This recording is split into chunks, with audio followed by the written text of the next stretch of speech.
A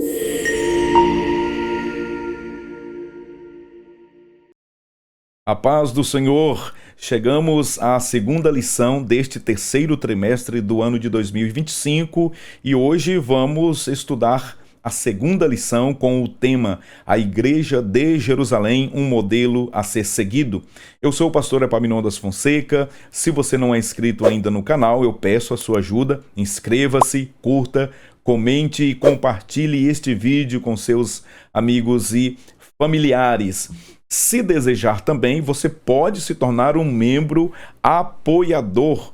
Desta forma, você contribuirá mensalmente me ajudando na realização deste trabalho. Este canal que completou recentemente um ano de atividades intensas e eu quero louvar a Deus pela vida de todos os novos membros e também os novos inscritos. Para a glória de Deus, nós chegamos à marca de 5.000 inscritos. Eu louvo a Deus por todos vocês que fazem parte da construção deste trabalho, deste canal, fazem parte desta história. Que as muitas e poderosas bênçãos do Senhor se multipliquem sobre vossas vidas e famílias. Vamos, portanto, para a ministração da aula de hoje. Pegue a sua Bíblia, se você puder, a sua revista, abra-as e com o seu coração sedento, vamos juntos crescer na graça e no conhecimento da palavra de Deus.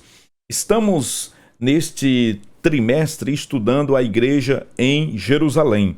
Doutrina, comunhão e fé, a base para o crescimento da igreja em meio às perseguições. Esse é o assunto geral da lição do trimestre e estamos estudando lição esta comentada pelo querido pastor José Gonçalves. E hoje chegamos à lição 2 com o tema A Igreja de Jerusalém, um modelo a ser seguido. O texto áureo da lição de hoje diz o seguinte: e perseveravam na doutrina dos apóstolos e na comunhão, e no partir do pão e nas orações.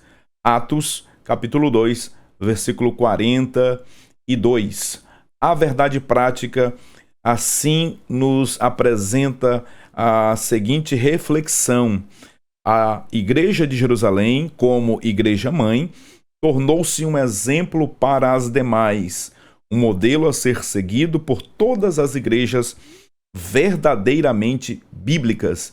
Igrejas verdadeiramente bíblicas seguem o modelo da Igreja de Jerusalém, uma igreja que tinha, portanto, doutrina, uma igreja que tinha os princípios da Santa Ceia do Senhor, do batismo nas águas após o arrependimento dos pecados, que havia koinonia, comunhão entre os seus membros, entre a comunidade da fé, havia o partir do pão, amor mútuo, voluntário, em abrir mão de certas posses para abençoar a vida de outros. Portanto, esta é a igreja modelo e, sobretudo, nas orações. Veremos como que a oração ela fazia parte da igreja primitiva, da igreja de Jerusalém, como que a oração era a base de todas as ações daquela comunidade cristã nascedoura.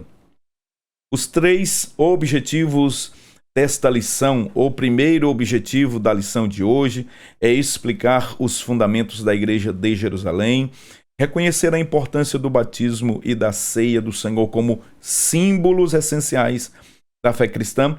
O terceiro objetivo, aplicar os princípios da Igreja de Jerusalém à vida da igreja atual, enfatizando a prática espiritual, o acolhimento e a adoração.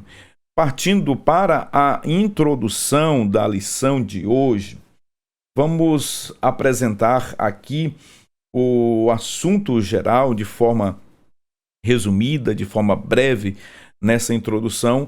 Qual é a tônica que o pastor comentarista, pastor José Gonçalves, nos traz? A igreja de Jerusalém, que teve o seu início com a descida do Espírito Santo durante o Pentecostes, estabeleceu-se como um exemplo a ser seguido por todas as gerações de cristãos. Em Atos capítulo 2, versículos 37 ao 47, encontramos uma igreja com fundamentos sólidos, alicerçada na doutrina dos apóstolos e no compromisso com a comunhão, oração e piedade. Para além disso, essa comunidade praticava os símbolos cristãos fundamentais, como o batismo e a ceia do Senhor, manifestando sua fé de forma prática. O seu testemunho e modo de viver deixaram uma marca significativa na sociedade à sua volta, tornando-a um modelo notável de unidade, amor e poder espiritual. Desta forma, vamos então analisar este tema, a Igreja de Jerusalém, como um modelo para todas as igrejas em todas as épocas. E as características que marcam a Igreja de Jerusalém, elas são descritas aqui neste capítulo que nós estamos estudando, capítulo 2 do livro de Atos dos Apóstolos. O texto base de hoje está no capítulo 2, do versículo 37 ao versículo 47, ainda analisando o sermão pentecostal de Pedro, né? O sermão do apóstolo Pedro, que nós iniciamos o seu estudo na primeira lição, e hoje nós vamos continuar estudando o sermão pentecostal do apóstolo Pedro, onde aqui nós vamos constatar as características da Igreja de Jerusalém, como que estas características são necessárias, são essenciais e, digo mais, são características vitais para a igreja da atualidade. Vamos ponto a ponto. Os irmãos sabem que nós seguimos o roteiro do comentário da lição, da revista. Eu procuro seguir o roteiro, mas sempre trazendo um conteúdo subsidiário aos alunos e principalmente aos professores da classe de adultos. Vamos ao primeiro ponto, portanto, uma igreja com sólidos alicerces. Uma igreja com sólidos alicerces. Neste primeiro ponto da lição, nós vamos verificar que o pastor José Gonçalves, ele apresenta os alicerces da Igreja de Jerusalém. E, basicamente, nós vamos, neste primeiro ponto, trabalhar no primeiro subponto a igreja que tinha doutrina, a igreja que tinha ensino, a igreja que tinha teologia, boa teologia. Quando eu falo boa teologia, naturalmente existem algumas teologias por aí que são, a bem da verdade, nocivas à ortodoxia cristã. Mas aqui nós estamos falando da doutrina dos apóstolos. Também verificaremos que esta igreja, além de perseverar na doutrina, no ensino, no didaquê, era uma igreja que perseverava também na oração, que perseverava unânimes no partir do pão, ou seja, na comunhão da Santa Ceia, e perseveravam também na koinonia, na comunhão. Uma igreja, portanto, com uma fundamentação sólida na doutrina dos apóstolos. A igreja de Jerusalém era bem doutrinada. Cristo deu os mandamentos pelo Espírito Santo, os apóstolos que escolhera, aos apóstolos que escolhera. Veja que uma igreja genuinamente cristã reflete a prática do ensino dos apóstolos, os apóstolos que, por sua vez, receberam as instruções, receberam os ensinamentos do próprio Senhor Jesus. Vale aqui destacar que a palavra didaquê, traduzida aqui como doutrina, ela ocorre 30 vezes no Novo Testamento grego, sendo que 4 dessas ocorrências aparecem no livro de Atos dos Apóstolos. A maioria das ocorrências desses vocábulos estão relacionadas com o ministério de Jesus. De fato, o ensino aparece em primeiro lugar no ministério de Jesus. O ministério de Jesus foi marcado por um tripé, e esse tripé está lá em Mateus capítulo 4, versículo 23, seguindo a seguinte ordem: instrução, pregação e cura. O ministério de Jesus, portanto, era fundamentado no ensino, na pregação e na realização de milagres. Veja, portanto, o ministério de Jesus. O ministério de Jesus estava centrado no ensino da palavra de Deus. A prioridade de Jesus sempre foi ensinar a sua palavra, a doutrina. O principal motivo de Jesus estar entre os discípulos, entre as multidões, era ensinar a sua palavra. Ele ensinava, ele pregava e ele curava. E esta é a ordem. Veja Mateus 4, versículo 23, o texto que está aí no seu visor sendo projetado. E percorria Jesus toda a Galileia. Veja o primeiro verbo, ensinando nas suas sinagogas e, segundo lugar, pregando o evangelho do reino e, terceiro lugar, e curando todas as enfermidades e moléstias entre o povo. Verifica-se aqui claramente a ordem. Veja aqui as prioridades de Jesus. Primeiro ensino, depois pregação e depois manifestação sobrenatural por cura divinas. Jesus curando as enfermidades. O ministério de Jesus, ele foi marcado por este tripé. Mas veja que o ensino aparece em primeiro lugar. O ensino da palavra aparece aqui na ordem, de prioridade, porque Jesus, ele queria que as pessoas o seguissem por sua palavra e não apenas por aquilo que ele fazia, que ele realizava. Lá no Evangelho de João, e nós estudamos aqui no trimestre anterior, no capítulo 6, Jesus, ele depois de pregar um sermão duríssimo, ele então percebeu que as multidões, as pessoas foram embora, e Jesus se dirige aos discípulos: e vocês não vão também me deixar? Então Pedro diz: Senhor, para quem iremos nós? Pois só o Senhor tem as palavras de vida eterna. Então observe que a prioridade de Jesus era o ensino da sua palavra. Jesus ensinava, Jesus pregava e Jesus curava. Claro que com isso não queremos dizer que neste tripé,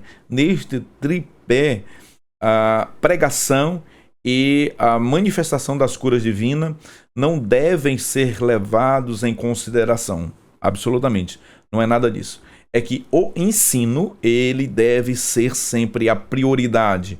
Porque a partir do ensino da palavra de Deus, a partir da instrução do Senhor, as pessoas, elas serão naturalmente conduzidas pela verdade, a verdade que liberta, conduzidas até um aperfeiçoamento, e é o ensino que faz isso. E a escola dominical, ela tem cumprido este papel, muito bem.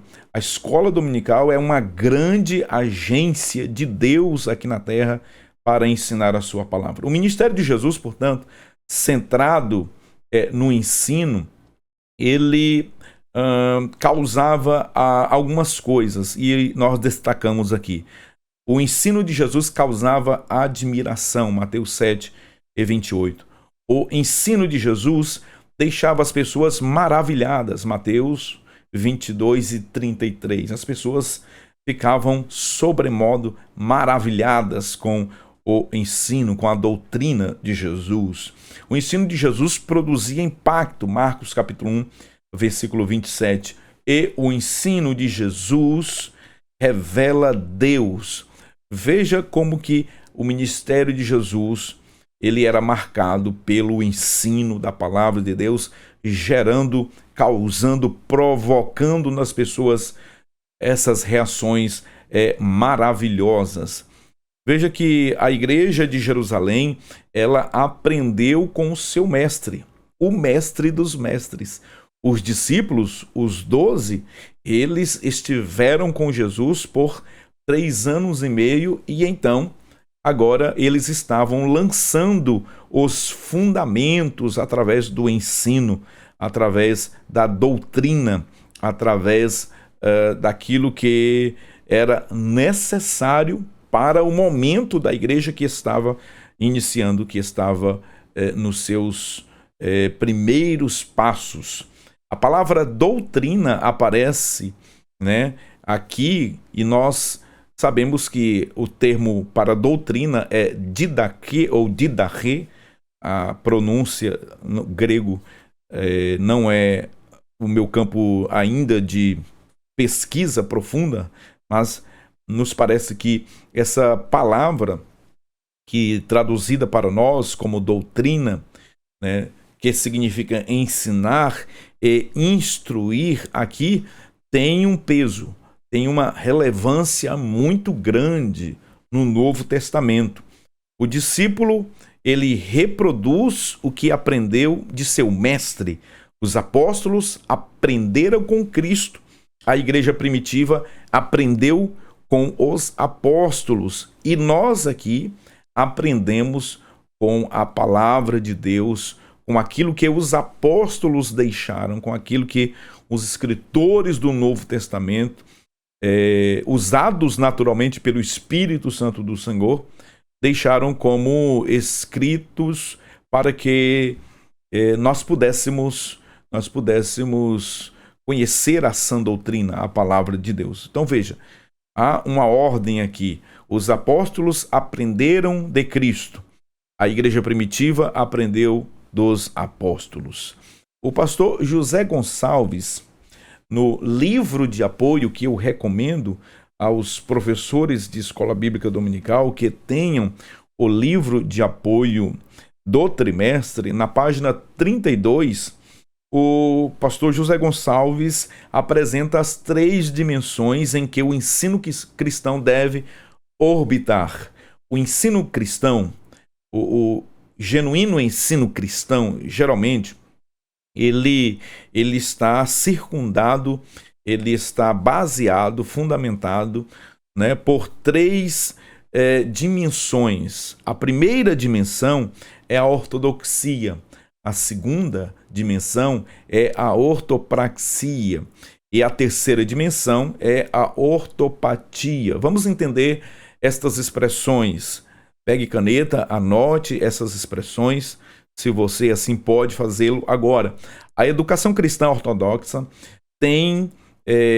que tem a ver com a busca do que é correto, mantém o seu foco na doutrinação e no desenvolvimento de discípulos firmes e fortes. Portanto, a ortodoxia tem a ver com o ensino correto, aquilo que nós entendemos ser a verdadeira, genuína doutrina, sem mistura, sem corrupção, sem qualquer desvio. O que nós herdamos dos apóstolos, dos pais da igreja, enquanto doutrina, nós precisamos então praticar também. A ortodoxia, portanto, tem a ver com esse ensino correto. Logo, nós nos deparamos com um ensino que se apresenta diante de nós como um ensino que afronta os princípios e valores da palavra de Deus. É por isso que precisamos conhecer o ensino verdadeiro, a doutrina genuína, estudar a palavra de Deus, ler a Bíblia diariamente, pesquisar bons livros, bons autores, autores pentecostais, autores da nossa denominação e de outras denominações, mas sempre buscando conhecer a partir de um filtro. Nós precisamos deste filtro pentecostal para que nós não venhamos como uma esponja absorver tudo que aparece diante de nós. Nós precisamos ter esse discernimento espiritual, essa sabedoria de saber tirar a carne dentre as espinhas, para que não haja prejuízos para a ortodoxia. A segunda expressão é a ortopraxia, como prática do que é correto. Está centrada na busca do caráter, cujo desenvolvimento assemelha-se a Cristo. Enquanto que a ortodoxia tem a ver com o conhecimento, né, do que é correto, do ensino correto, a ortopraxia tem a ver com a prática do que é correto, tem a ver com comportamentos éticos, morais, tem a ver com a exposição pessoal de valores, né, que estão relacionados com o caráter de Cristo. De nada adiantará conhecer uma boa teologia, de nada adianta ser profundo conhecedor das letras, né, se não tiver em prática tudo aquilo que fora aprendido anteriormente. Então, nós devemos ter uma ortopraxia também.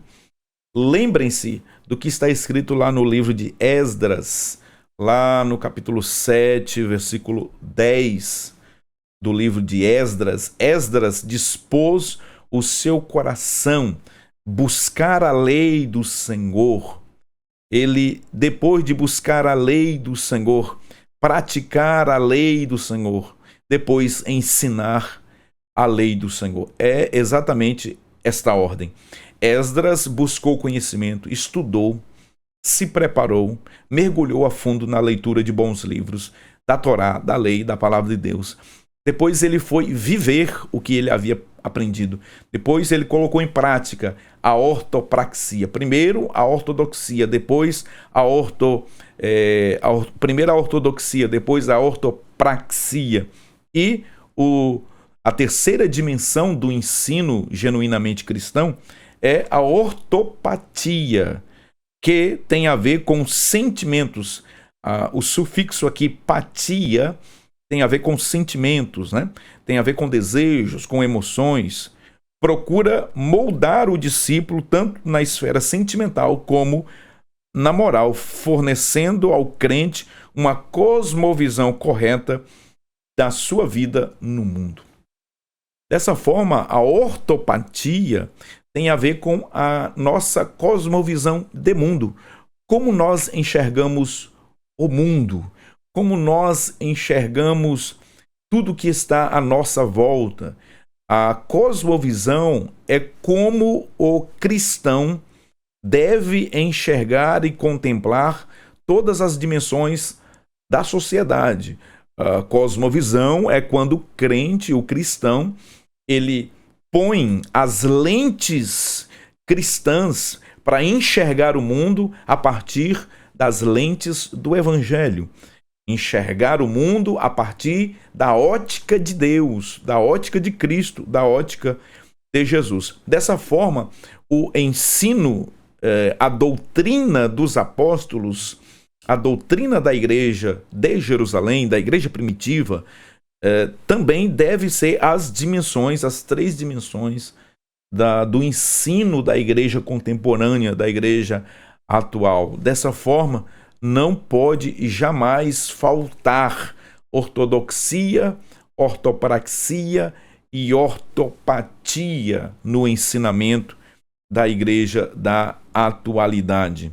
Vamos também para mais um ponto aqui da lição, onde nós vamos falar sobre uma igreja relacional e piedosa. Aqui nós temos já o envolvimento da ortopraxia com a ortopatia.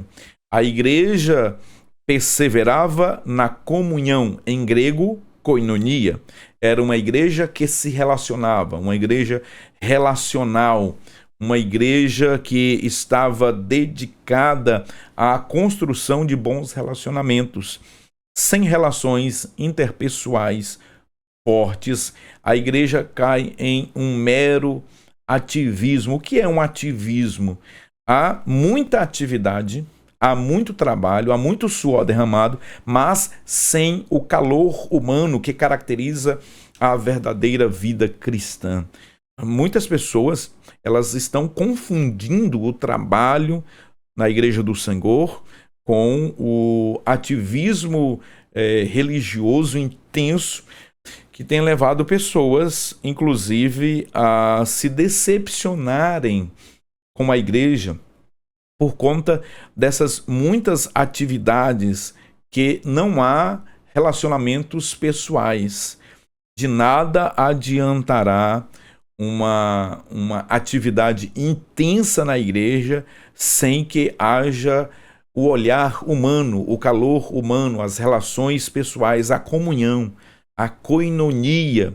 E é por isso que muitas pessoas têm se decepcionado com a igreja na atualidade, porque falta esta koinonia, porque está faltando esta comunhão, essa empatia, está faltando ter um pouco mais de compaixão, de altruísmo, de se colocar no lugar do outro. Se nós não nos atentarmos para os aspectos interrelacionais, cairemos fatalmente no ativismo religioso, e não é isso que Deus quer para as nossas vidas. Veja a igreja de Éfeso em Apocalipse capítulo 2. A igreja de Éfeso tinha doutrina, sabia reconhecer uma heresia, não tolerava o ensino dos nicolaítas. A igreja de Éfeso, ela era uma igreja extremamente teológica, doutrinária, mas faltava aos irmãos daquela igreja o elemento espiritual e afetivo e interpessoal, faltava o amor. Jesus, ele então identifica onde a igreja está, como ela estava e o que ela precisava. O Senhor dá uma ordem à igreja: voltem ao primeiro amor, à prática das primeiras obras, senão removerei de ti o teu candelabro. Observe que as pessoas, elas hoje, muitas, fazem a obra de Deus com uma certa obrigação. Elas estão no nosso meio, mas elas estão forçadas, fazem como que se fosse algo que precisa ser feito para cumprir uma cartilha, um protocolo, mas não é isso que a palavra de Deus nos orienta. A igreja de Jerusalém era uma igreja perseverante unanimemente na comunhão, na koinonia. Fica aqui esse alerta pela nossa lição desta semana, deste domingo. Nós temos ainda agora como subsídio a vocês, eu trago aqui: a igreja de Jerusalém cresceu. O que é que nós temos? Uma primeira colheita. Na aula anterior, na primeira lição, nós explicamos aqui o significado de Pentecostes para os judeus, o significado de Pentecostes para a igreja. Pentecostes para os judeus tem a ver com a colheita dos trigos. Eu peço que, se você desejar, assista o vídeo da aula anterior, se você ainda não assistiu, para você ver a diferença, como que os judeus eles tinham o significado da festa de Pentecostes, e o Pentecostes para a igreja de Jerusalém tinha como significado a colheita das primeiras almas, conforme nós vemos em Atos capítulo 2, após a pregação de Pedro, quase 3.000 almas se rendendo aos pés do Senhor. Veja que na primeira proclamação da lei, lá em Êxodo capítulo 19, nós temos uma tragédia acontecendo, e isso está relatado em Êxodo capítulo 32, versículo 28. Lá em Êxodo 19, nós temos a entrega da lei. Em Êxodo 32 e o versículo 28, nós temos 3.000 pessoas que foram mortas, que foram destruídas pela espada dos levitas, porque se tornaram idólatras diante do bezerro de ouro. Veja que no Pentecostes, após a primeira proclamação do evangelho pentecostal, veja o que aconteceu. Lá aconteceu o inverso. Quase 3.000 pessoas, 3.000 almas foram salvas, diz Meyer Pearman, na página 37 do comentário de Atos dos Apóstolos. Olha só que paralelo interessante nós temos aqui na Igreja de Jerusalém que cresceu. E ainda eu trago uma tabela cronológica e progressiva que apresenta o crescimento numérico da Igreja de Jerusalém. Jesus, em Mateus 16 e 18, ele prometeu: edificarei a minha igreja, edificarei a minha eclesia. A palavra igreja aparece ali no Evangelho de Mateus pela primeira vez, e observe que o verbo edificar está no futuro. Edificarei a minha igreja. A igreja, nós sabemos, ela nasceu na cruz do Calvário, ela nasceu no Tetelestai, mas ela foi inaugurada no Pentecostes, e a partir do Pentecostes, a igreja do Senhor Jesus, ela começou a crescer. E nesta tabela cronológica progressiva, veja, acompanhe o crescimento numérico da igreja de Jerusalém. Em Atos 1, versículo 13, eram 11. Em Atos 1, versículo 13 ao 15, nós temos 12, porque Matias assumiu o lugar de Judas. Atos 1 e 15, nós temos 120 pessoas, 120 irmãos no cenáculo, esperando a promessa pentecostal, a descida do Espírito Santo, para batizá-los com o Espírito. Em Atos 2 e 41, mais 3.000 convertidos após a pregação de Pedro. E o pastor Ciro Sanches de Borde, meu amigo pastor Ciro, ele tem um livro maravilhoso, Pedro, o primeiro pregador pentecostal.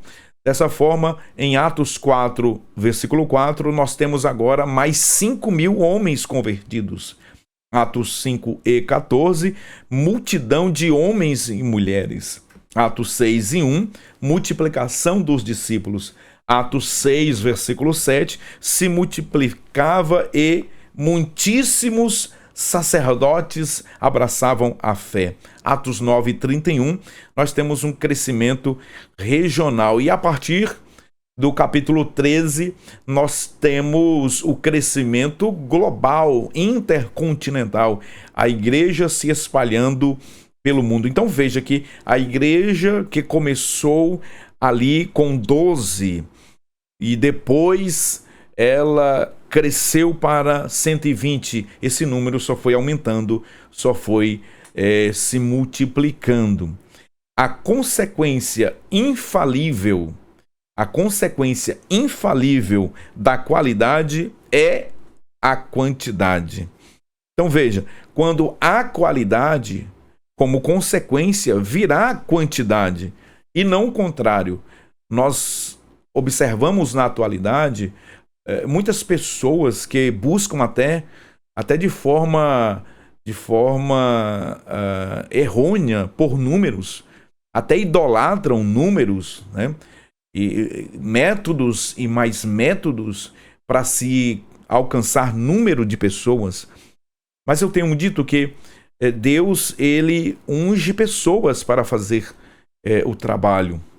A unção de Deus para o trabalho, né, ela vem sobre pessoas e não sobre métodos, né? Isso é muito importante de se dizer aqui. Métodos, eles são muito importantes, mas mais do que importante, mais importante ainda, aliás, do que o método, são pessoas cheias do Espírito Santo, pessoas ungidas. Dessa forma, veja que a qualidade gera quantidade. Necessariamente, nós não vemos que quantidade é o resultado de qualidade, mas toda comunidade cristã de qualidade inevitavelmente gerará uma quantidade, porque é isso que Deus quer. A gente às vezes ouve equivocadamente pessoas dizendo: Deus não quer quantidade, o Senhor não está preocupado com crescimento em número, Deus não quer número. Quem disse isso? Nós vemos muito claramente aqui que uma igreja que começou com 12 agora são milhares. Desta forma, Deus sim está preocupado com a quantidade, mas antes Deus quer qualidade. A qualidade, ela naturalmente é mais importante do que a quantidade. Claro, ela deve vir primeiro. Após a qualidade, certamente virá um número expressivo, né, de pessoas conversas a Deus, como foi na igreja de Jerusalém, como foi na igreja primitiva. Outra marca, outra característica da igreja de Jerusalém era uma igreja que andava de joelhos. Era uma igreja que orava. A igreja de Jerusalém, portanto, orava. Havia 3 momentos de oração por dia: às 9 da manhã, hora terceira, ao meio-dia, hora sexta, e às 3 da tarde, hora nona. Olha esta tabela. Como que a igreja de Jerusalém orava? Como que os cristãos primitivos viviam de joelhos? Aliás, o líder da igreja de Jerusalém, o apóstolo Tiago, ele reconhecidamente na história era reconhecido como Tiago, o joelho de camelos, de tanto que Tiago se dedicava a uma vida de oração.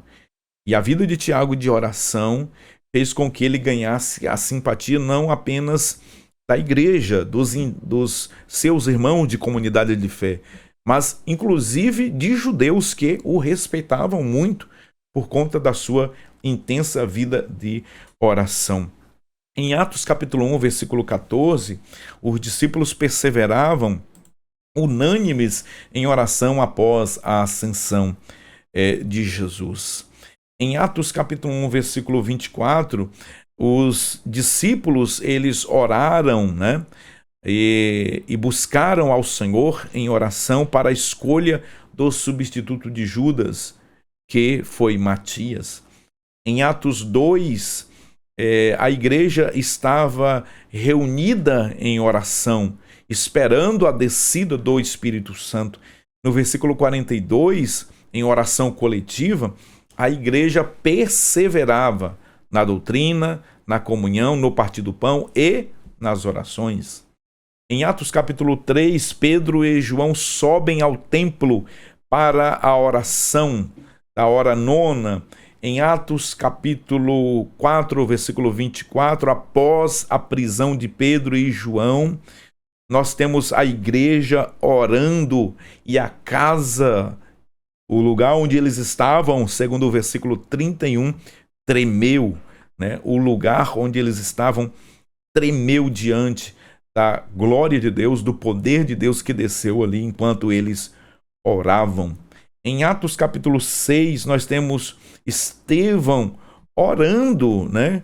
Orando por aqueles que estavam apedrejando, pedindo perdão aos seus agressores. Em Atos capítulo 7, nós temos, em Atos capítulo 6, aliás, nós temos os discípulos orando para a escolha dos diáconos, os 7 escolhidos. Nós temos aqui muitas passagens bíblicas da igreja em Jerusalém orando. Veja o texto mais emblemático daquilo que nós estamos falando, Atos capítulo 10. A igreja orava com insistência por Pedro, que estava preso, que estava no cárcere. Herodes havia prendido Pedro e a igreja estava lá em um círculo de oração. Alguns irmãos chegam a dizer que o primeiro círculo de oração na igreja, né, na história da igreja, foi em Atos capítulo 12, quando os irmãos estavam em intensa e fervorosa oração pela vida do apóstolo Pedro. Veja que em Atos capítulo 13, a igreja em Antioquia orava e jejuava antes de enviar Barnabé e Saulo para a obra missionária. Então a igreja de Jerusalém era uma igreja que andava de joelhos, com os pés para trás. A igreja de Jerusalém entendia que a chave era a oração. A igreja de Jerusalém, a igreja primitiva, ela entendia que a chave de toda vitória era a oração. A oração é a chave que abre as portas do céu.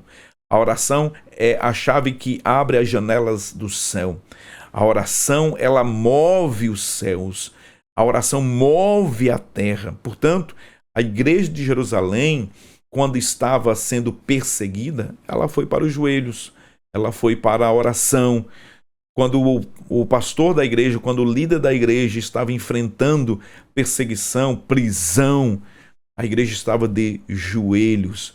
Quando estavam enfrentando dificuldades, lutas, problemas, eles iam buscar nos joelhos as respostas para as suas questões. Dessa forma, nós temos em Jerusalém, nós temos na igreja de Jerusalém o modelo para nós outros.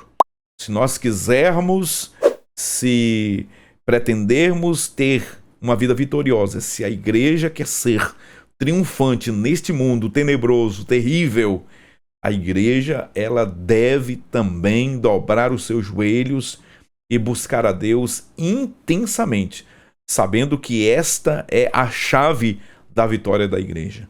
Muitos têm perdido esta chave, mas que possamos encontrar essa chave novamente, porque esta é a chave, a verdadeira chave. A chave da vitória ainda é a oração. A igreja de Jerusalém, ela sabia disto. A igreja de Jerusalém sabia que Deus responde à oração do seu povo. Da mesma forma, nós falamos, Deus está disposto também a ouvir e responder à oração da igreja que é feita, direcionada a Ele em busca de suas respostas. Vamos para o segundo ponto da lição. Uma igreja observadora dos símbolos cristãos. Uma igreja observadora dos símbolos cristãos. O que nós vamos aprender aqui, neste ponto da lição? Neste ponto da lição, nós vamos estudar sobre duas ordenanças da igreja. A primeira ordenança, o batismo nas águas. A segunda, a Santa Ceia do Senhor, ou a Ceia do Senhor. Observe bem que nós temos nesse ponto da lição aqui, são dois subtópicos apenas, mas nós temos aqui a igreja de Jerusalém estabelecendo também um modelo que nós devemos observar. A igreja de Jerusalém observava esses símbolos cristãos. E veja que pelo próprio assunto aqui abordado, nós sabemos que se trata de símbolos. Nós não consideramos como sacramentos, conforme outras igrejas consideram. Tanto o batismo nas águas quanto a Santa Ceia do Senhor são símbolos que têm, claro, uma representação espiritual. Mas nem o batismo, nem a ceia concede privilégios espirituais a ninguém. Vamos verificar aqui. O batismo na igreja de Jerusalém era um testemunho público de conversão. O batismo na igreja de Jerusalém era uma demonstração de obediência à ordenança de Jesus lá em Marcos 16 e 16. O batismo também era um símbolo da nova vida em Cristo, um rito consciente que exigia arrependimento e fé. Quando nós estudamos acerca do batismo, nós chegamos à conclusão que o Novo Testamento nos apresenta pelo menos 3 tipos de batismos, com três agentes batizadores distintos. Nós temos o batismo nas águas, onde o agente batizador é o ministro, é o pastor, o presbítero, o evangelista, e o meio pelo qual a pessoa é batizada são as águas. O segundo batismo, aliás, vamos pela ordem, né? O primeiro batismo é aquele que nós chamamos de o batismo pelo Espírito. É quando o Espírito Santo opera este batismo, inserindo o novo convertido ou aquele que se arrependeu dos seus pecados no corpo de Cristo, que é a igreja. Quem opera este batismo, o agente, é o Espírito Santo. O meio é o corpo de Cristo. Então observe que o primeiro batismo, nós temos o batismo pelo Espírito. Nós temos o segundo batismo, o batismo nas águas, onde nós temos a figura do candidato ao batismo, o novo convertido, aquele que se arrependeu, o ministro e as águas. E nós temos o batismo com ou no Espírito Santo. Agora, quem é o batizador é o Senhor Jesus, conforme disse João Batista. Ele vos batizará com o Espírito Santo e com fogo. Jesus aqui é o agente batizador.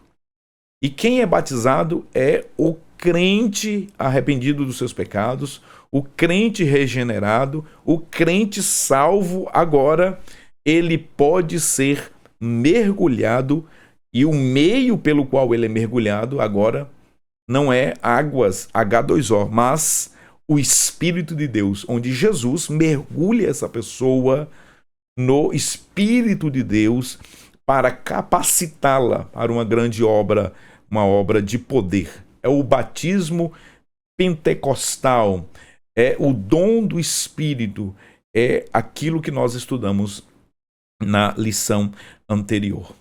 Nós estamos falando agora do batismo nas águas, no batismo como símbolo de arrependimento. Biblicamente, portanto, o batismo é símbolo visível de uma realidade invisível. O batismo é uma realidade, que acontece no mundo exterior daquilo que já aconteceu no invisível, no mundo espiritual.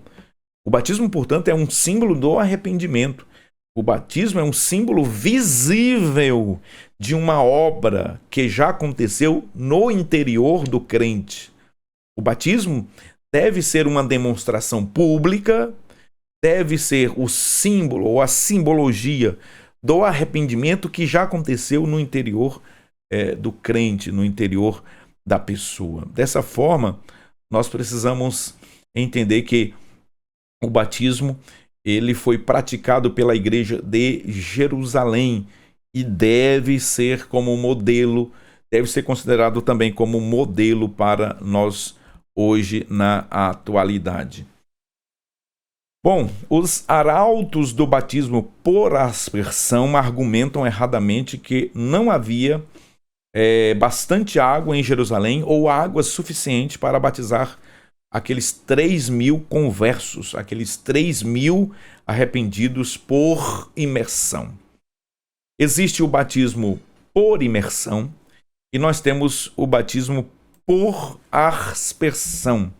O batismo por aspersão é aquele batismo onde a pessoa, o ministro, ele asperge água, Ele joga água ali na pessoa. É o batismo por aspersão.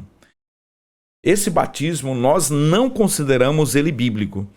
Nós não encontramos respaldo nas Escrituras para a prática deste batismo.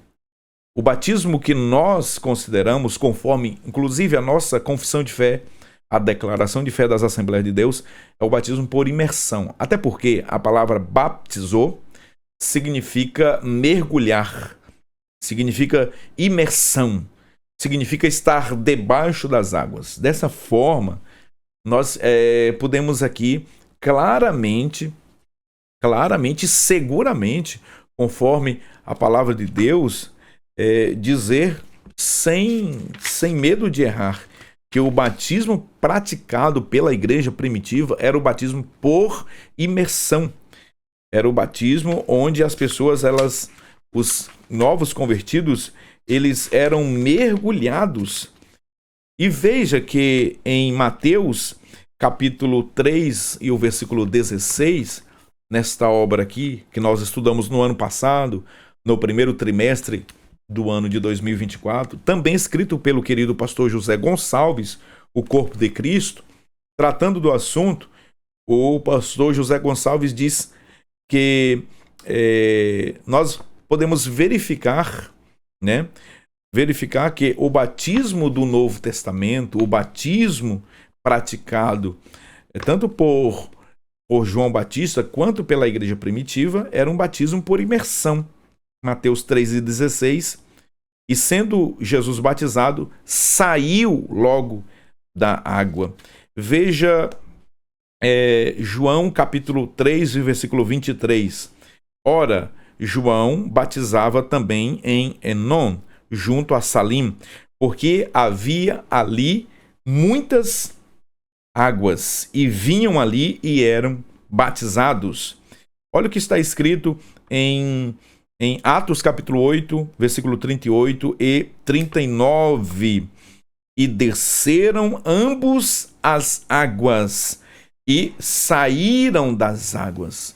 Portanto, veja que o batismo praticado pela igreja do Novo Testamento, a igreja de Jerusalém, era por mergulho, era por imersão e não por aspersão. Nós precisamos considerar que este é o modelo e esta é a forma correta e bíblica, sobretudo, para o batismo nas águas. Olha só, é bastante evidente que a mensagem de Pedro sensibilizou a multidão. E aí, as pessoas que contestam, né, o batismo por imersão e que praticam o outro tipo de batismo, ou a outra forma de se batizar, o batismo por aspersão, eles dizem que não havia água suficiente para batizar 3.000 pessoas.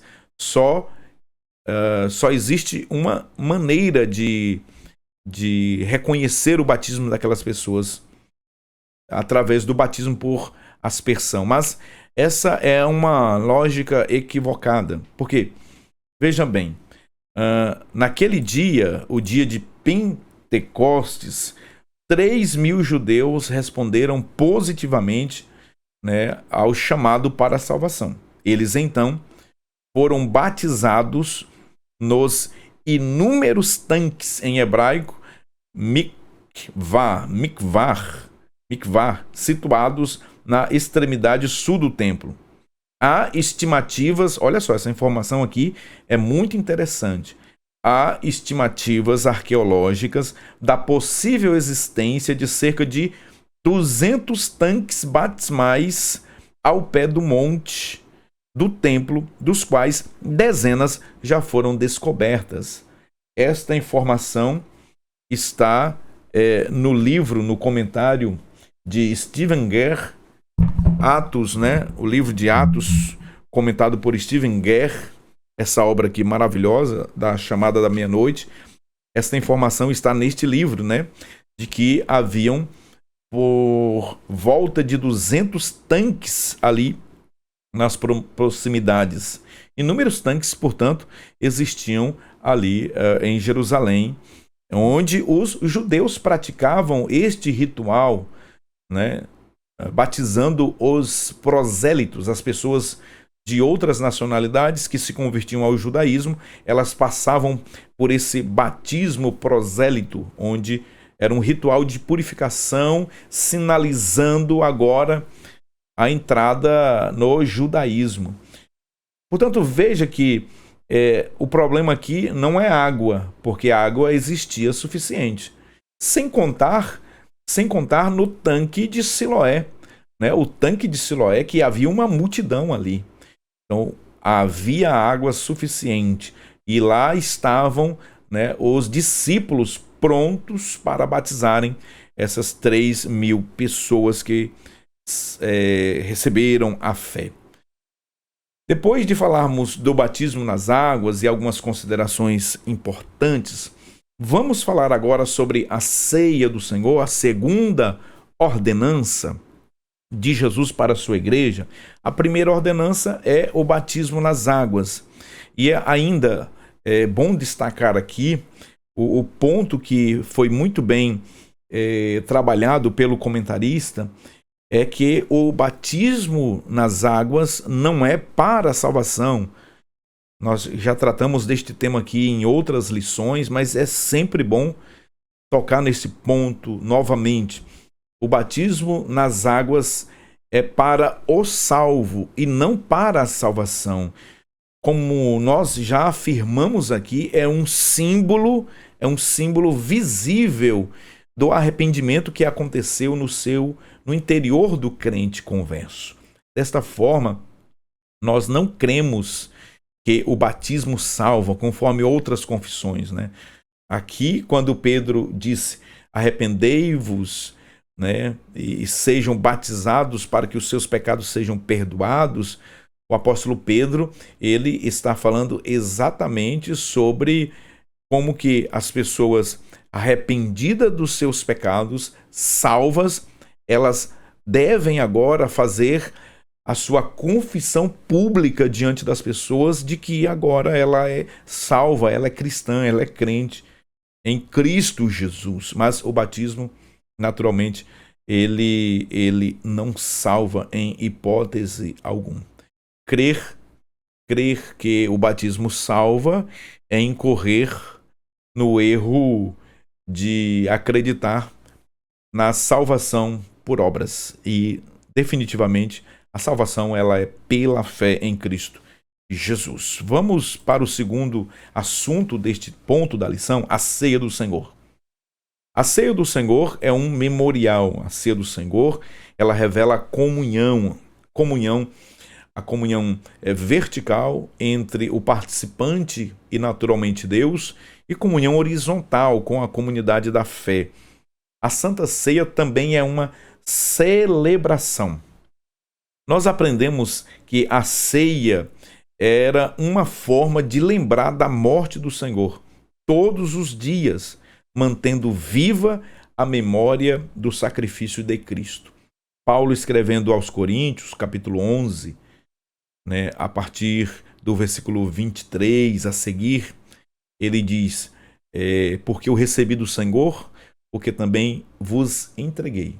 Que o Senhor Jesus, na noite em que foi traído, tomou o pão e, tendo dado graças, o partiu e disse: isto é o meu corpo que é partido por vós. Semelhantemente, depois de cear, tomou o cálice, dizendo: este é o cálice do Novo Testamento no meu sangue, fazei isto em memória de mim. Portanto, a Santa Ceia é um memorial. A ceia é um memorial. Nós entendemos que a Santa Ceia é dessa forma, e nós não podemos adotar costumes de outras confissões, como, por exemplo, sabemos que Lutero, ele rejeitou a transubstanciação. O que é a transubstanciação? A transubstanciação é a doutrina romana segundo a qual o pão e o vinho se transformam, né, literalmente no corpo e no sangue do Senhor. Daí a ideia de transubstanciação, ou seja, transformação da substância. Quando o pão se transforma na carne, literalmente, de Jesus.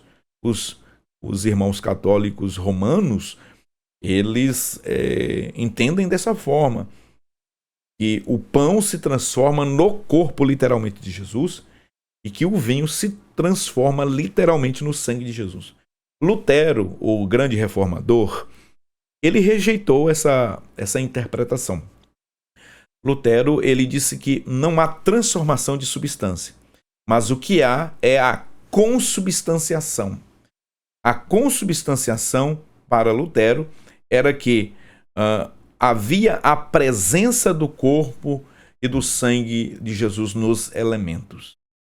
Parte da igreja histórica adotou esta interpretação de Lutero. Entretanto, nós adotamos de que a Santa Ceia do Senhor não é transubstanciação, não é consubstanciação, mas um memorial. Nós estamos diante de um memorial. Jesus mesmo disse que era para fazer isso em memória. O apóstolo Paulo também disse que era para ser feito em memória, para manter viva a memória do sacrifício de Cristo na cruz do Calvário. Sabemos claramente que essa nossa posição simbólica de um memorial evita esses erros que foram cometidos historicamente. E de modo algum também nós não queremos esvaziar espiritualmente a presença de Cristo no culto. Ele está presente porque ele é onipotente, mas se trata de um memorial, né? A Santa Ceia é um memorial. Comunhão. Nós temos aqui o partir do pão fortalecia os laços entre os membros da comunidade, criando um senso de família espiritual. A Santa Ceia também fala dessa comunhão entre os membros, né?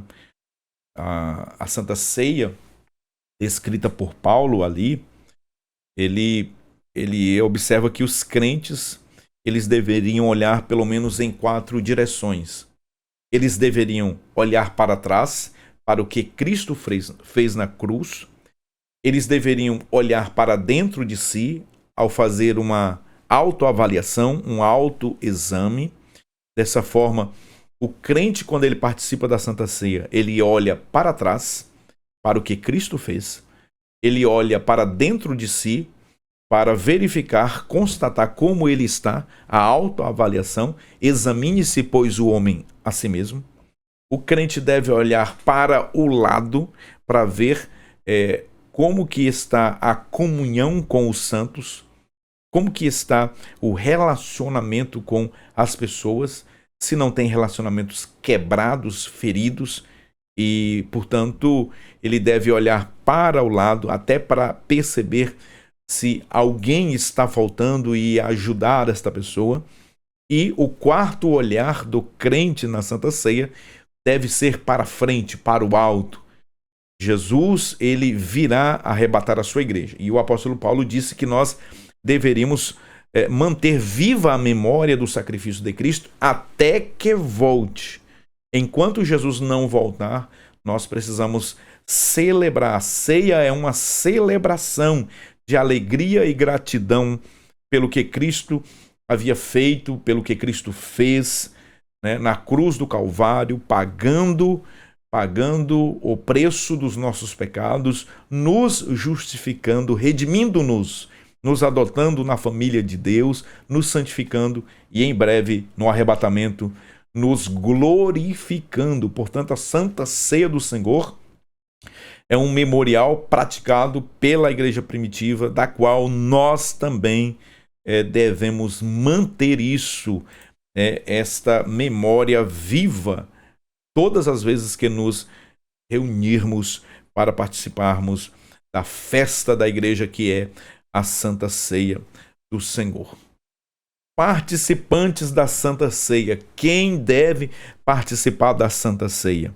Eu fiz uma extração do livro do pastor José Gonçalves, que eu apresentei para vocês agora há pouco, O Corpo de Cristo. Este livro aqui, na página 117, o pastor José Gonçalves tratou deste assunto. É um assunto que muitas pessoas ainda têm dúvidas. Quem deve participar da Santa Ceia?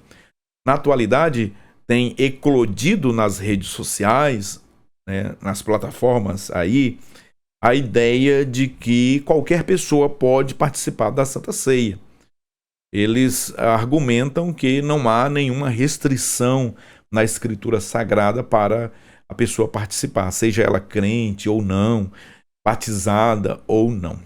Vamos ver que existe 3 posicionamentos, 3 interpretações sobre este assunto. E aí nós vamos resumidamente apresentar aqui a extração do livro do pastor José Gonçalves. A primeira interpretação, o primeiro posicionamento é o da comunhão fechada. Essa posição defende que a ceia deve ser servida somente a membros batizados e em dia com suas obrigações em determinada igreja local. Isso significa que descrentes, crentes não batizados e crentes que estão cumprindo algum processo disciplinar são excluídos temporariamente da ceia. Essa é a posição fechada. Temos ainda a posição aberta, que é chamada de comunhão aberta. Essa posição defende que todos os cristãos autênticos, quer sejam batizados, quer não, quer sejam membros de outra igreja diferente daquela que ministra a ceia, quer estejam em dia ou não com as suas obrigações com a igreja local, podem participar da ceia. E você? O que é que você me diz? Deixe seus comentários aqui. Qualquer pessoa pode participar da Santa Ceia? Até mesmo quem não confessa a nossa confissão de fé pode participar da Santa Ceia? Uma pessoa que não é batizada nas águas pode participar da Santa Ceia? E aí? Qual é a sua posição? Qual é a sua interpretação? Eu peço a você, deixe agora aqui nos comentários o que você entende deste assunto. Ainda, pessoal, existe uma terceira posição, uma terceira corrente, que é a comunhão próxima. Essa posição afirma que a ceia deve ser ministrada a quem for batizado e está em dia com suas obrigações na sua respectiva igreja. Contudo, contrariamente à comunhão fechada, a ceia não é restrita apenas à igreja que ministra. Membros de outras igrejas podem participar. Assim, não é necessário, portanto, que o que participa seja membro da igreja que está servindo a ceia. Contudo, contrariamente, a comunhão aberta exige que o que participa da ceia seja batizado. É, portanto, o meio termo entre as duas primeiras posições. Qual é a posição das Assembleias de Deus? O que diz a nossa declaração de fé? Qual é o nosso posicionamento oficial, o posicionamento oficial da nossa igreja? Bom, os argumentos em favor da comunhão fechada podem ser resumidos assim. Dessa forma, nós adotamos o posicionamento da comunhão fechada. Nós adotamos a interpretação com base naquilo que eu vou expor agora, conforme os argumentos que eu apresento agora, também extraídos do livro do pastor José Gonçalves.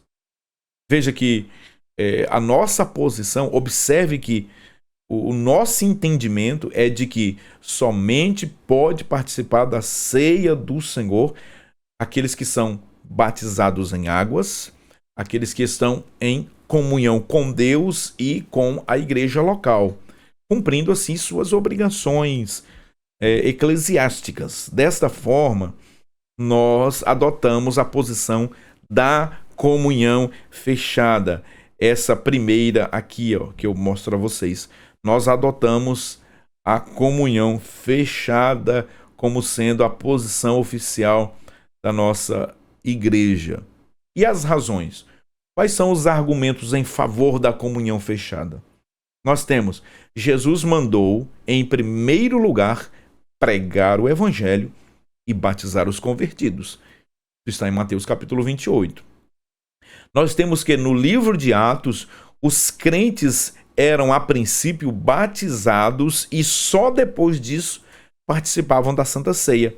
Veja o capítulo 2, versículos 37 ao 42.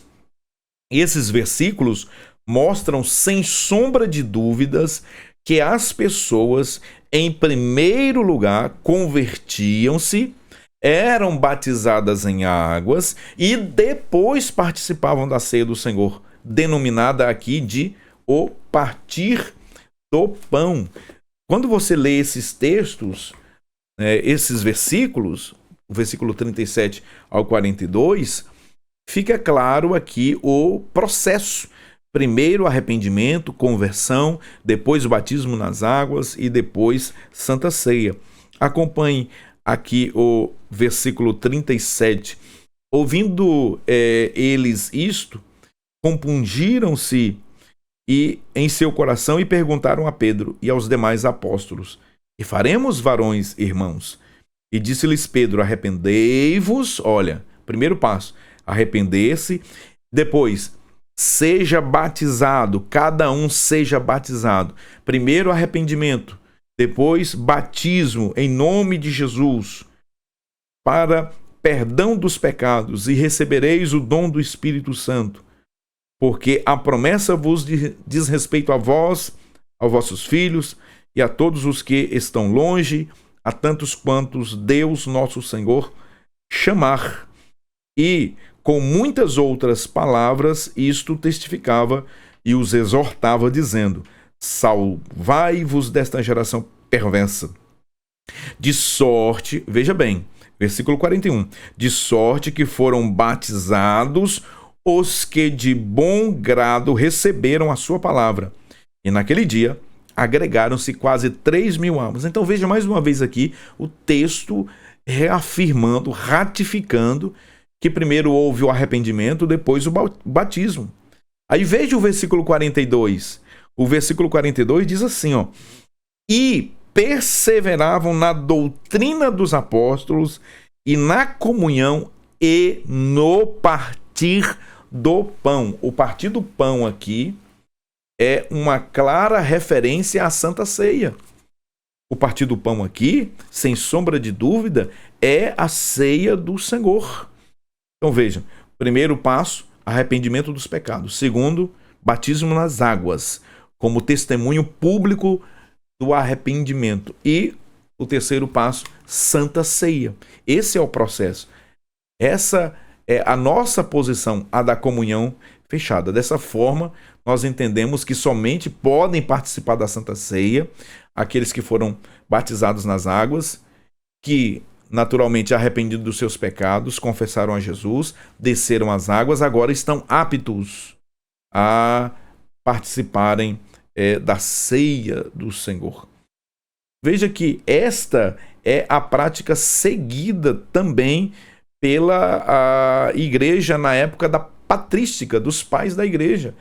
Essa era a prática seguida pela igreja primitiva, também observada pela patrística, pela igreja dos pais, a igreja ali a partir do 2º século.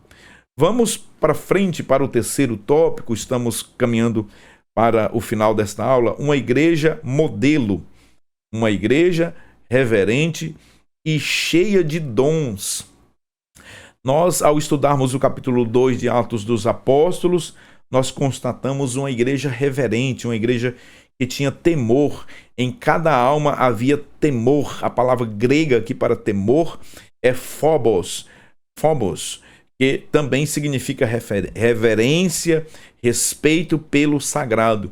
Nós não podemos perder o respeito pelas coisas de Deus.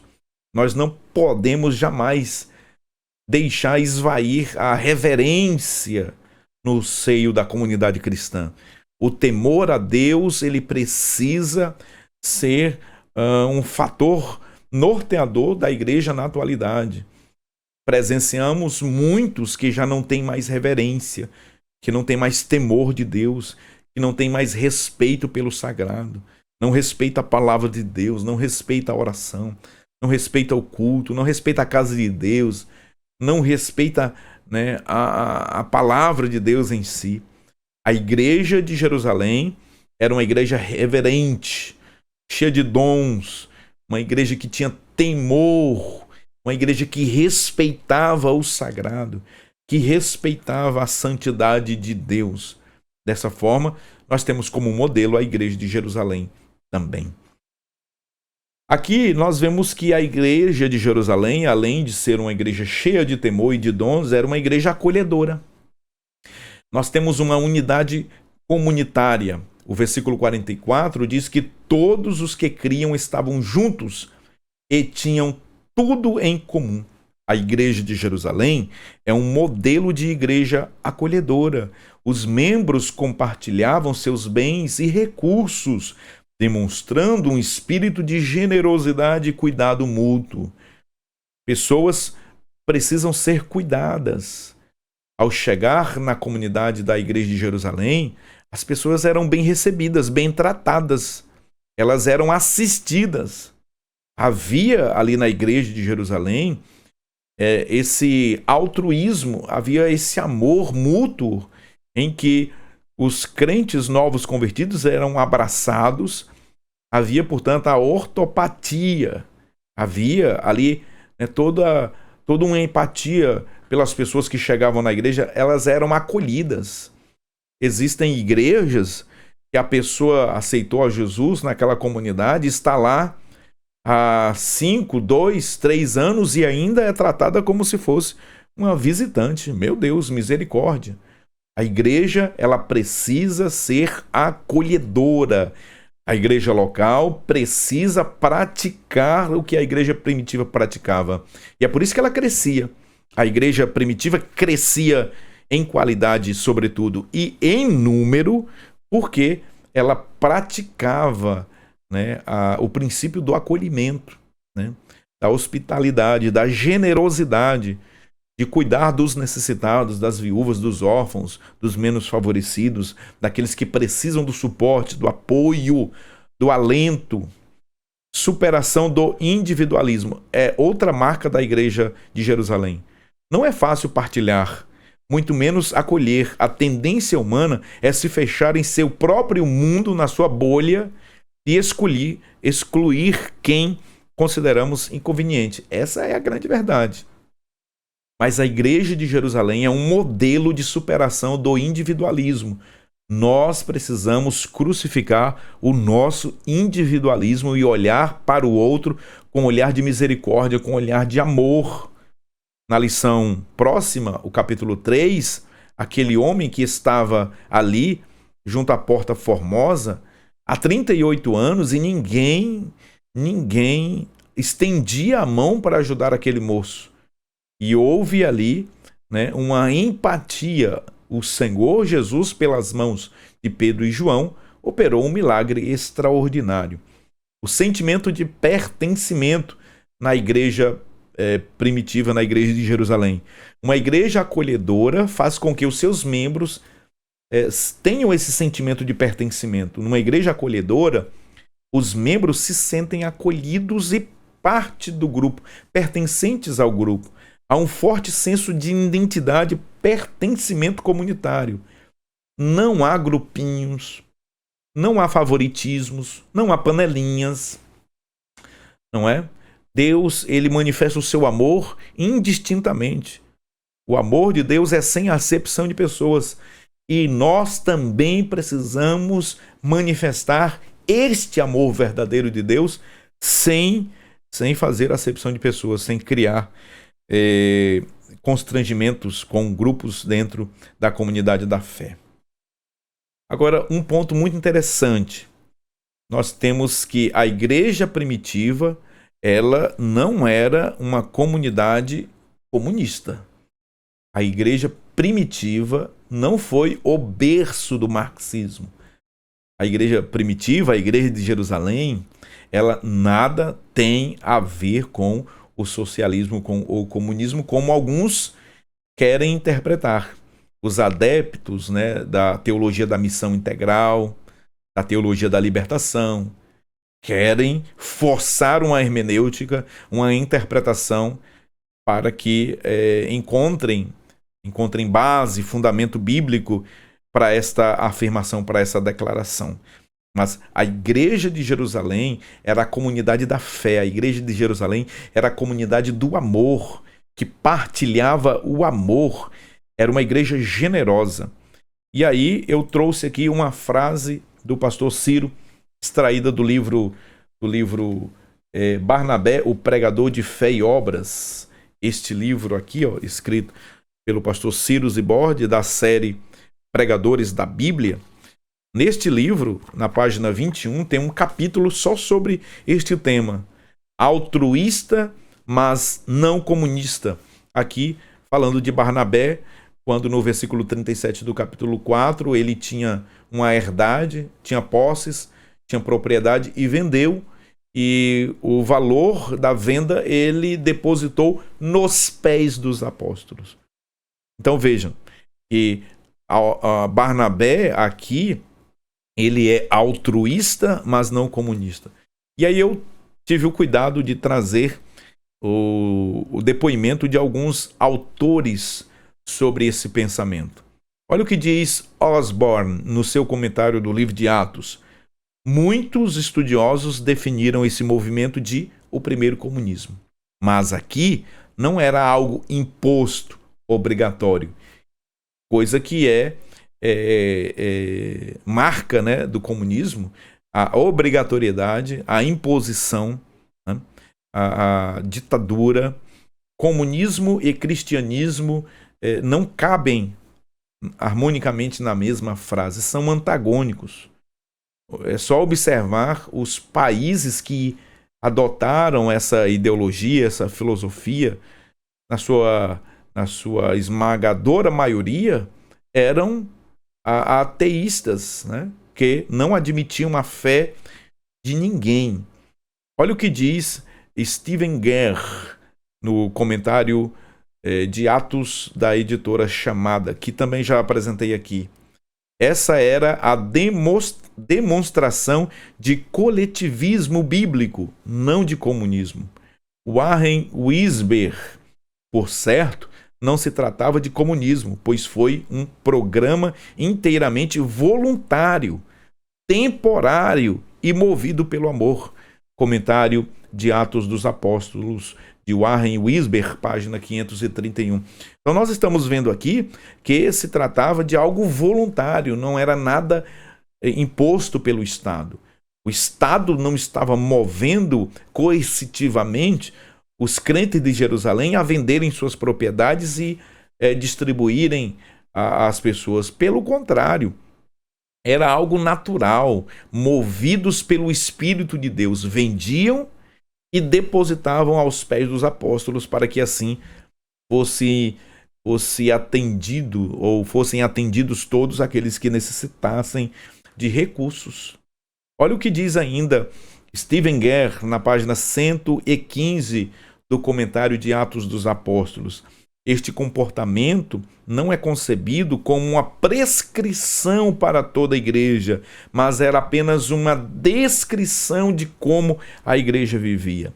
Prova disto, continua Stephen Guerre, o uso que Lucas faz do tempo imperfeito para o verbo vendiam, em grego, né, piprasko, que traduzido para o português vendiam, lá em Atos 2:45, indica o que ele estava descrevendo era a prática anterior, não atual, da igreja de Jerusalém.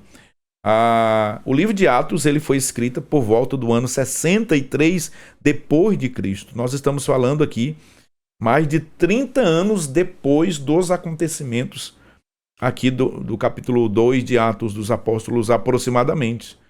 O que Lucas estava aqui fazendo era apenas uma descrição.